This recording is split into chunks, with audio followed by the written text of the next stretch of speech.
친환경에 대한 시대의 요구로 배출가스 규제가 나날이 엄격해지고 있죠. 2023년 새해에도 어김없이 관련 규정이 강화됐는데요. 한때 클린 디젤이라는 용어까지 내세우며 친환경 파워트레인을 넘보던 디젤이 기피되기 시작했고, 아예 내연기관 자체에 대한 거부감이 생기면서 그 대안으로 전동 파워트레인이 급부상하기 시작했습니다. 덕분에 순수 전기차가 폭발적으로 늘어나면서 도로의 풍경이 눈에 띄게 달라졌죠. 오늘은 전기차 하면 빼놓을 수 없는 브랜드에 대한 이야기를 해볼까 합니다. 채널 이름도 이렇게 지어놓은 마당에 이 브랜드에 대해서 안 다룰 수 없었고, 제발 니값 좀 해달라는 요청을 더 이상 거부할 수 없었기 때문에 올해의 첫 번째 주인공으로 손색 없는 차가 아닐까 싶은데요. 2012년 혜성처럼 등장해 자동차 업계를 충격에 빠뜨린과 동시에 적자에 허덕이던 변방업체 테슬라를 전기차 업계 1인자로 급부상시킨 차, 서서히 일렁이는 전동화 물결에 모터를 달았던 이번 시간에는 테슬라의 첫 번째 세단 모델 S에 대해 알아보겠습니다.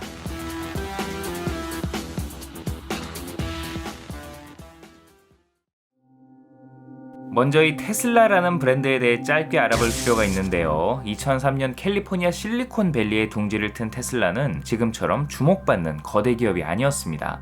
투자처를 찾아다니기 바빴고 시제품조차 겨우 만들어낼 정도의 작은 전기 스포츠카 공방이었죠. 예상하셨다시피 사명은 대부분의 전기차가 사용하는 AC 모터를 발명한 천재과학자 니콜라 테슬라의 이름을 빌렸고, 이에 맞춰 로고 역시 테슬라의 T를 형상화했습니다. 이 회사가 본격적으로 자리잡기 시작한 건 핵심 투자자이자 공동 창업자로 이 사람이 합류하면서부터였습니다. 자금이 확보됐음에도 창립 초기는 순탄치 않았는데, 개발과 생산에 어려움을 겪으면서 야심찬 포부와 함께 공개했던 첫 번째 전기 스포츠카 로드스터의 출시 일정은 거듭 연기됐고, 설상가상 일론 머스크가 먼저 창업한 민간 우주항공기업 스페이스X의 실망스러운 성과가 이어지면서 회사의 주인이 허황된 꿈을 팔아 돈을 버는 사기꾼이라며 많은 사람들에게 비난받기까지 했죠. 여기에 2008년 미국발 금융위기까지 악재로 적용해 쏟아부었던 투자금이 막대한 적자로 이어지는 등 언제 무너져도 이상하지 않을 위태로운 회사였어요. 그런 상황에서도 중요한 건 꺾이지 않는 마음이겠죠. 이사회 의장이었던 일론 머스크의 주도 아래 뼈를 깎는 구조조정을 단행, 대대적인 직원 평가를 실시하고 핵심 인재들을 새로 끌어들여 회사를 재정비해 살아남았습니다. 우여곡절 끝에 로드스터의 양산에 성공한 것도 이 무렵이었어요. 로터스의 경량 스포츠카 앨리스를 기반으로 만들어진 테슬라 로드스터는 분위기를 반전시킬 만큼 많은 판매량을 기록하지는 못했지만 세계 최초의 전기 스포츠카라는 타이틀과 함께 전기차 특유의 퍼포먼스, 300km가 넘는 완충시 주행거리를 확보하면서 양산형 전기차의 새로운 가능성을 엿보기에는 충분한 성과를 달성했습니다. 특히 이 차에 탑재된 리튬이온 배터리 팩은 전기차를 위해 별도로 제작한 대용량 배터리가 아닌 일반적인 모바일 기기 등에 쓰이는 소형 전지 여러 개를 이어 만든 방식으로 원자재 수급과 제조 공정이 간편해 관련 비용을 크게 아낄 수 있다는 장점이 있었죠. 자신감을 얻은 테슬라는 본격적으로 새 모델 준비에 박차를 가했고, 로드스터를 통해 축적한 고성능 전기차 설계 기술을 바탕으로 유니크한 스타일의 대형 세단을 준비했습니다. 또 마츠다의 디자인 총괄이었던 프란츠 본 홀츠하우젠을 영입해 이번에는 테슬라만의 디자인까지 입혔죠. 당시 자동차 회사들이 전기차를 설계할 때 대부분 친환경, 경제성에 초점을 맞춰 보급이 용이한 소형차에 집중했던 것과 반대로 처음부터 스포츠카 같은 럭셔리카에 초점을 맞춰 개발한 것도 결과적으로 좋은 선택이 됐습니다. 이렇게 시작된 프로젝트 화이트스타는 2009년 시제품을 선보인 데 이어 3년 후인 2012년 양산형 모델을 성공적으로 출시하며 자동차 업계를 충격에 빠뜨렸죠. 직관적인 네이밍을 사용한 테슬라답게 모델 S라는 단순한 이름이 붙었습니다. 별다른 이유 없이 승용 라인업의 이름을 그냥 섹시로 라임을 맞추고 싶어서였다고 하죠. 이 Y가 가장 늦게 나온 것도 CEO 성향을 떠올리면 납득이 됩니다. 여담으로 모델 E가 되어야 했을 이 차는 포드가 같은 이름을 선점하는 바람에 아쉽게도 지금의 모델 3라는 이름이 붙었다고 하네요. 제가 이 차를 처음 접했을 때 외관이 너무 멋져서 감탄했던 기억이 나는데요. 그땐 이 거대한 그릴 덕분에 상세 설명을 읽기 전까지 이 차가 전기차인 줄도 몰랐습니다. 흔히 전기차라고 하면 마치 미래지향적이어야 한다는 강박에 시달린 듯한 모습이 대부분인데 반해 여느 내연기관차와 크게 다르지 않은 생김새로 자연스럽게 눈에 익었죠. 날카로운 헤드램프와 프레임리스 도어를 품은 유려한 패스트백 바디라인, 차체에 수납되는 도어 핸들, 리어램프 한켠에 포함된 충전구 등 돌출부나 절개선을 최소화해 매끈하게 빚어낸 외관은 누가 봐도 고급스러웠고, 엔진을 탑재한 보편적인 차였어도 충분히 매력적이라고 느낄 만한 디자인이었습니다. 2m 가까운 넉넉한 전폭과 낮은 전고, 5m에 달하는 전장으로 크기에서 오는 존재감도 상당했고, 고성능 차의 상징인 대구경 머플러 하나 없지만 풍부한 볼륨감이 범상치 않은 인상을 만들어냈죠. 차에 가까이 다가가면 히든 타입 도어 핸들이 마중을 나오는데, 지금은 이 방식을 쓰는 차들이 꽤 많아졌지만 여전히 미래지향적인 이미지를 주는 데는 이거만한 게 없죠.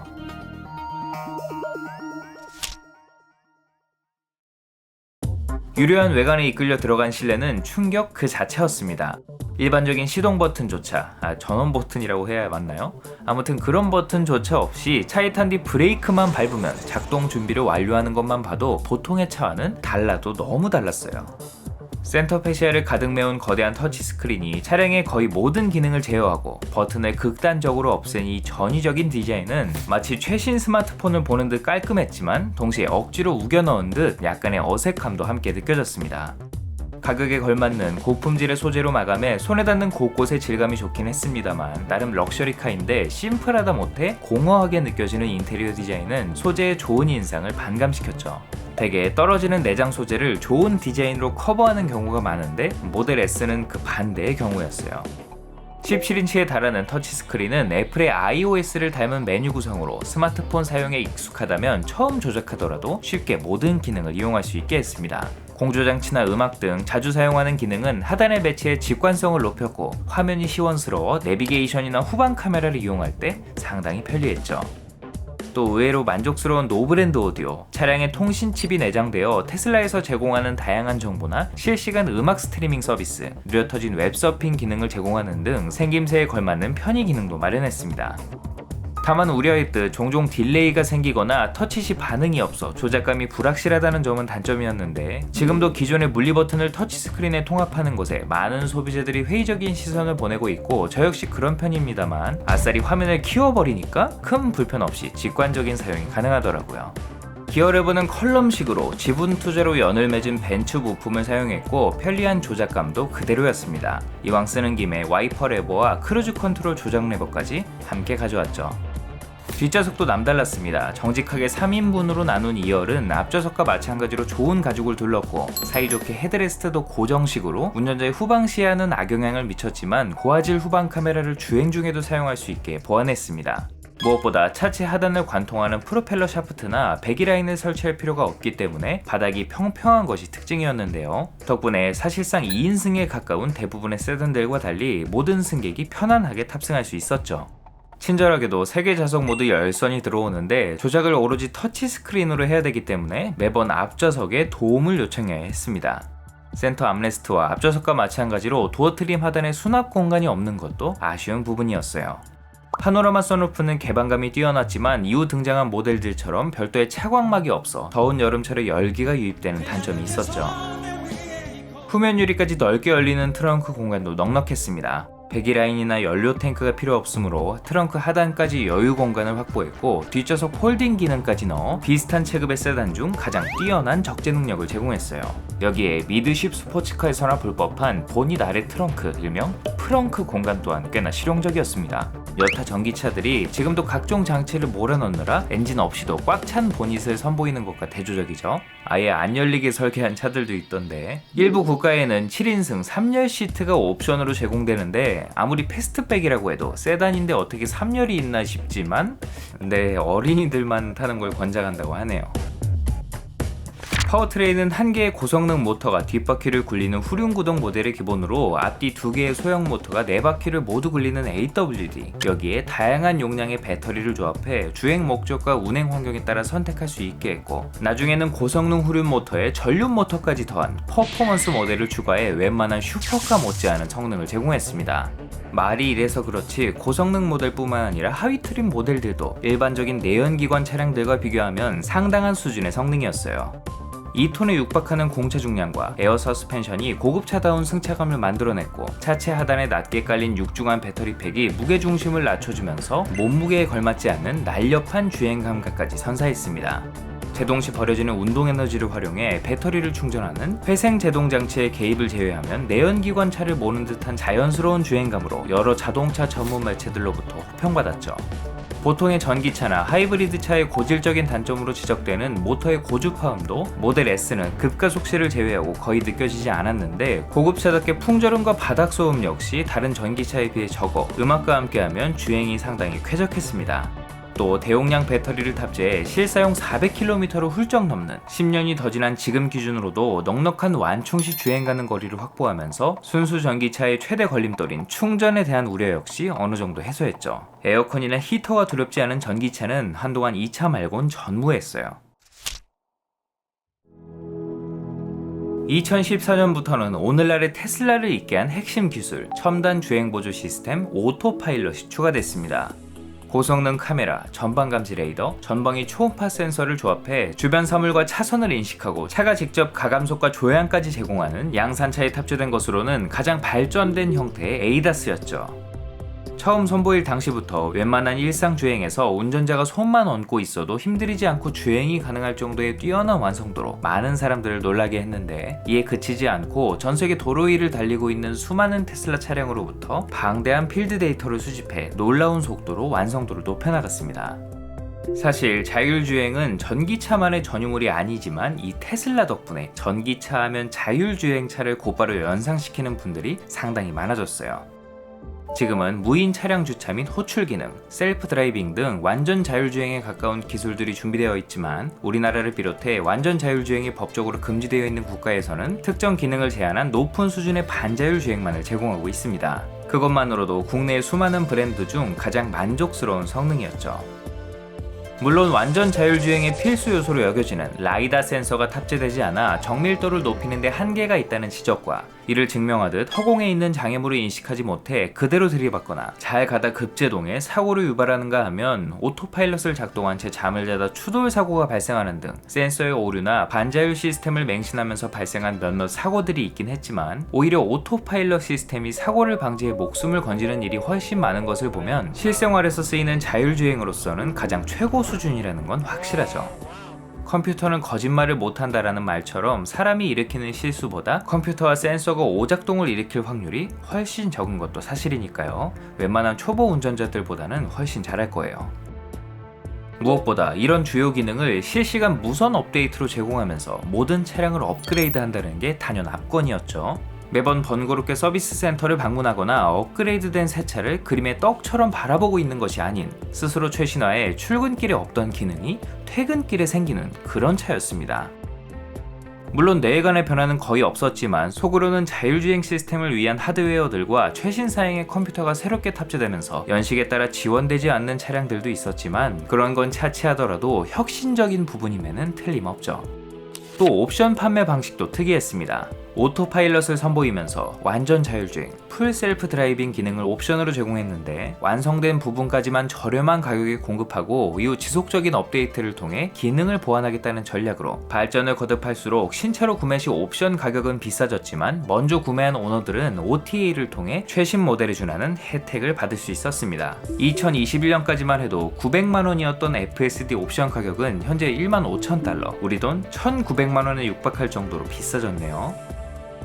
한편 이걸 약간 꼬아서 해석했는지 벤츠와 BMW 등 일부 브랜드에서 차량의 기능을 제한해둔 뒤 추가 결제를 통해 해금한다는 괜시리 기분만 나쁜 옵션을 선보여 욕을 바가지로 얻어먹었죠. 테슬라는 나름 명분이라도 있었는데 얘네는 그런 것도 딱히 없었으니까요. 군소리 안 하고 원하는 대로 다 주니까 나를 지금 바보로 하는 거야! 아버님! 2016년에는 한 차례 페이스리프트를 거쳐 달라진 외관을 선보였습니다. 전면부는 라디에이터 그릴 모양의 장식을 없애 그나마 남아있던 내연기관 자동차 디자인의 유산을 정리했고, 조향에 따라 램프의 각도를 조절해 시야 확보에 도움을 주는 어댑티브 풀 LED 헤드램프를 탑재해 보다 깔끔하고 미래지향적인 인상으로 거듭났죠. 전체적으로 2012년 등장 당시의 모습을 거의 그대로 유지했지만, 최근 출시되는 차량과 비교해도 여전히 근사했습니다. 우리나라는 2017년에야 브랜드 런칭과 함께 정발됐기 때문에 도로 위의 모든 모델 S가 이 버전부터죠. 실내의 변화는 거의 없었지만 센터 디스플레이의 그래픽이 세련돼졌고 오토파일럿의 도입과 함께 개선된 LCD 계기판은 그래픽을 더욱 심플하게 구성, 주변 차량 및 보행자를 인식해 아이콘으로 표기해주는 디테일도 독특했어요. 스티어링 휠의 다이얼은 미디어뿐만 아니라 썬루프, 공조장치 조작도 가능했습니다. 통풍 시트는 끝끝내 들어오지 않았고 대신 꽃가루에 초미세먼지까지 걸러내는 헤파 필터를 적용해 쾌적한 실내 공기를 유지할 수 있었습니다. 중국에서 인기가 많은 이유가 있었네요. 여전히 애플 카플레이나 안드로이드 오토 같은 폰 커넥트 시스템은 따로 지원하지 않았지만 유튜브와 넷플릭스 같은 OTT까지 추가해 전기차 구매를 망설이게 하는 단점 중 하나인 충전 대기 시간에 대한 스트레스도 줄여줬어요. 뿐만 아니라 화성 탐사 모드, 신나는 크리스마스 썰매 모드, 그림판 등 깨알 요소를 넣어 소소한 재미까지 챙겼고 나중에는 아예 스티어링 휠을 조이콘으로 쓸 수 있는 게임까지 추가했죠. 또 8개로 늘어난 고화질 자율주행 카메라에 녹화 기능을 추가해 4채널 블랙박스로도 활용할 수 있게 하는 등 스마트폰이나 PC에 응용 프로그램을 설치하는 것처럼 유용한 기능들이 하나둘씩 추가됐습니다. 얼마 전에 블랙박스 설정 잘못해서 방전되는 바람에 긴급 출동 불렀었는데 이 차는 그럴 일 없어서 좋겠네요. 근데 가뜩이나 차도 큰데 어라운드 뷰는 왜 안 넣는지 의문입니다.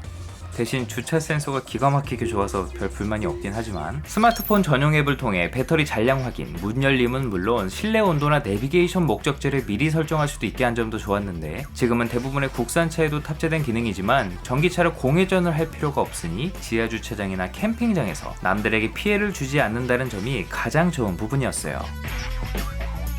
신형이 되면서 업그레이드된 배터리팩과 모터의 탑재로 성능이 개선됐는데 특히 2016년 추가된 최상위 모델 P100D는 총 출력 680마력, 토크는 무려 100에 가까운 강력한 힘을 제공하면서도 500km에 달하는 주행 가능 거리를 확보했는데 차량의 성능을 극한까지 끌어올리는 루디크러스 모드를 실행하면 정지부터 시속 100km를 2.6초 만에 도달하는 말 그대로 터무니없는 가속 성능을 선사했습니다. 저 역시 운 좋게도 모델 S의 최상위 모델인 P100D로 테슬라를 처음 경험했는데 수억 원을 호가하는 슈퍼카와 비슷한 가속감에 차량에 탄 모두가 일시적으로 숨이 멎는 체험을 할 수 있었습니다.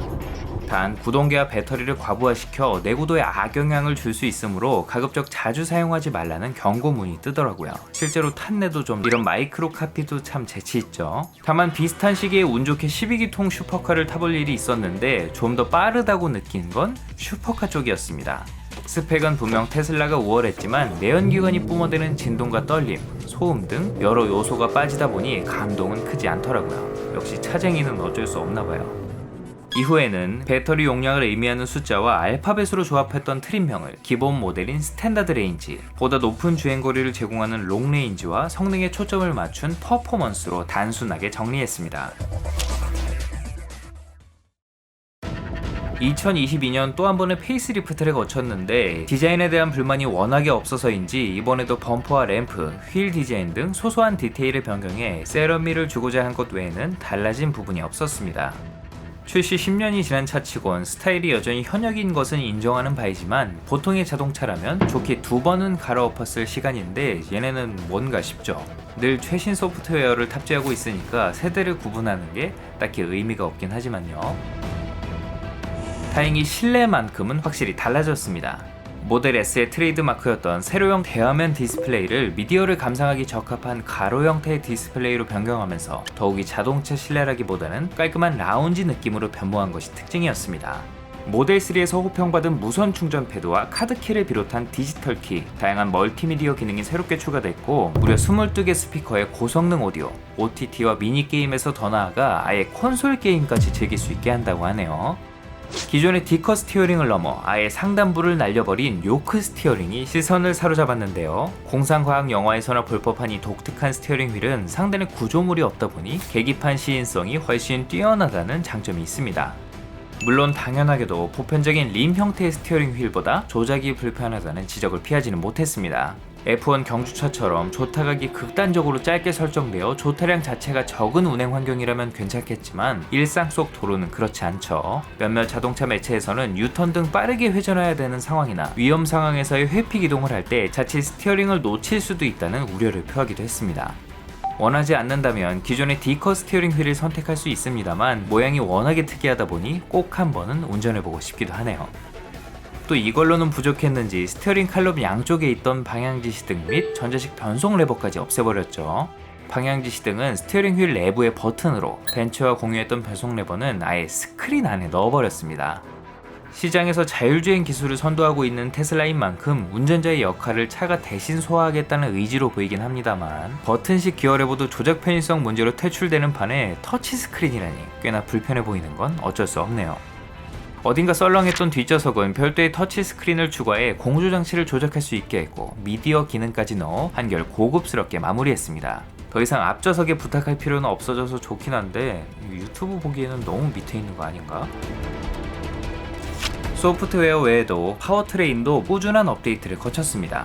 특히 기존의 퍼포먼스를 대체하는 플레이드 트림은 잘 와닿지도 않는 숫자인 1020마력이라는 출력을 제공, 2톤이 훌쩍 넘는 거구를 2.1초 만에 시속 100km까지 끌어올리는 어마무시한 가속 성능을 선사했습니다. 수십억 대 하이퍼카우도 견줄 수 있는 성능으로 680마력 P100D를 타고도 시트에 파묻히는 경험을 했는데, 이 차는 어떤 느낌일지 정말 감도 안 오네요. 테슬라 모델 S는 피처폰의 틈바구니에서 등장한 초기 스마트폰의 느낌이었습니다.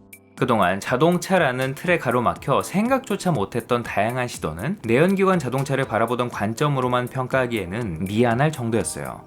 동시에 매력적인 디자인과 데일리, 패밀리카로 활용할 수 있는 실용성을 갖춰 자동차의 역할을 충실히 수행했고, 전기차 특유의 경제성과 운전자가 원할 때는 짜릿한 운전 재미까지 누릴 수 있었죠. 더 이상 얼리 어댑터만의 전유물이 아닌 일반 소비자도 충분히 매력을 느낄 만한 차로 만들어졌습니다. 실리콘밸리에 본을 둔 회사답게 소프트웨어 기술에도 승부를 던져 최고 수준의 반자율 주행 기능을 탑재하고 다양한 즐길거리를 제공해 탑승객에게 색다른 재미를 주는가 하면 무선 소프트웨어 업데이트를 통해 차량을 끊임없이 진화시키는 등 단순히 질 좋은 전기차를 만드는 것을 넘어 개념으로만 알고 있던 무빙 스페이스, 미래 자동차의 모습까지 간접적으로 체험할 수 있게 해준 모델이었죠. 훌륭한 상품성과 비전까지 제시하면서 자동차 산업에 커다란 충격을 안겼고, 소비자들은 테슬라에 매료되기 시작했습니다. 아이폰을 출시한 애플과 안드로이드를 등에 업은 삼성을 주축으로 휴대폰 시장이 새로이 재편됐듯 테슬라가 미래 자동차 시장을 이끌 주축이 될 것이라는 기대감을 갖기 시작했고, 자동차 업계를 초월하는 시가총액이 그런 기대감을 대변했죠. 상당한 고가 차량임에도 출시일의 안방인 북미에서 절대 강자 벤츠 S클래스를 뛰어넘는 실적을 달성했고, 유럽과 중국 시장에서도 연이어 대박을 터뜨리면서 테슬라의 폭발적인 성장을 이끌어 야심작이었던 모델 3를 출시하는데도 훌륭한 밑거름이 됐습니다. 국내에서는 출시 4년 후인 2016년 강남구 청담동에 전시장을 오픈하고 인터넷으로 예약을 받아 이듬해인 2017년부터 고객 인도가 이루어졌습니다. 시작 가격이 1억 원을 훌쩍 넘는 가격인데다 최대 수천만 원에 달하는 정부 보조금 혜택도 받지 못했지만 상당한 관심을 받았고, 2017년 하반기에만 300대가 출고되는 등 꾸준한 수요가 이어졌습니다. 다만 아쉬운 부분도 분명했습니다. 눈에 띄게 벌어져 있는 단차와 맥없이 늘어지는 고무 몰딩 등 자동차계 애플이라는 칭호가 무색하게 끊임없이 발생하는 품질 문제는 테슬라의 부족한 제조업 경험이 여실히 드러나는 부분이었죠. 라인업이 늘어나고 자동화 비율이 높아지면서 지금은 많이 좋아지긴 했지만 여전히 테슬라의 모든 모델들이 공통적으로 지적받는 부분이에요. 불과 4년 전 제가 가장 비싼 모델을 시승했을 당시에도 1억 중반 가격의 고급차라는 게 믿겨지지 않을 정도의 조립 품질과 어디 부서지고 있나 싶을 정도의 잡소리가 나서 핸들링이나 고속주행이 부담스럽게 느껴질 정도였으니까요. 또 모든 전기차의 숙명인 동절기 배터리 성능 저하 문제, 배터리 화재 관련 이슈가 늘상 따라다니는 것과 지나치게 터치스크린에 의지하다 보니 스마트폰처럼 액정이 망가져버리면 주행을 제외한 모든 기능이 먹통이 된다는 것도 분명한 약점이었습니다. 이 밖에 전용 충전 설비를 갖추고 테슬라 오너들이 한동안 이를 무상으로 이용하게 하는 등 초기 시장 선점을 위한 메리트를 제공하는 데 힘썼는데, DC 콤보나 차데모 등 여타 전기차가 공용으로 사용하는 충전 규격이 아닌 굳이 별도의 충전 시스템이라는 어려운 길을 선택했죠. 전용 고속 충전기인 슈퍼차저의 경우 상당히 빠른 속도로 급속 충전을 지원하지만 장거리 여행 등 수도권 및 대도시를 벗어날 경우 숫자가 급격히 줄어들었고, 완속 충전기인 데스티네이션 차저는 꽤나 많은 수의 충전기가 설치되어 있긴 하지만 충전 시간이 길었죠. 공용 규격의 충전 케이블을 연결할 수도 있는 별도의 어댑터를 이용할 수도 있지만 국내에서는 안전 문제 등을 이유로 대부분 사용이 금지돼 있어서 멀리 떨어진 테슬라 전용 충전기를 찾아 모험을 떠나거나 번들로 제공하는 비상용 220V 완속 충전기를 이용해야 했습니다.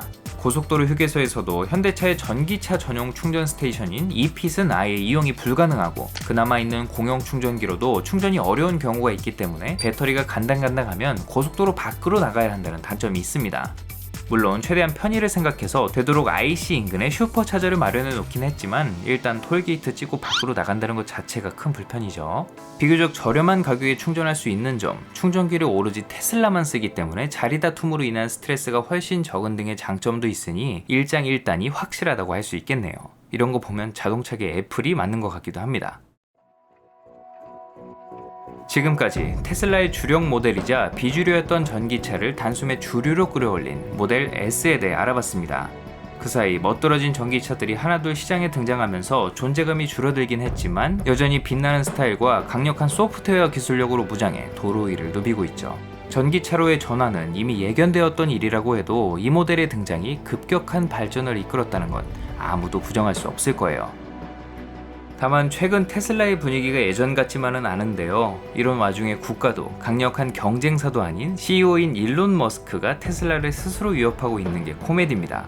신화와도 가까운 그의 성공담이 주목받으며 전 세계 수많은 사람들의 관심과 인기를 얻었고 세계에서 가장 유명한 기업인 하면 이제는 가장 먼저 일론 머스크를 떠올릴 정도의 스타 기업인이지만 그동안 쌓아올린 관심이 오너 리스크로 돌아오면서 역풍을 맞고 있죠.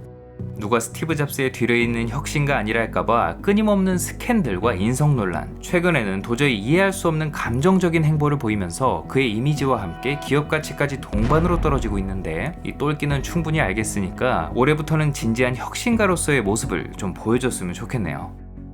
일론 머스크의 테슬라는 앞으로 어떤 모습을 보여줄까요? 그의 바램대로 테슬라는 화성을 누빌 수 있을까요?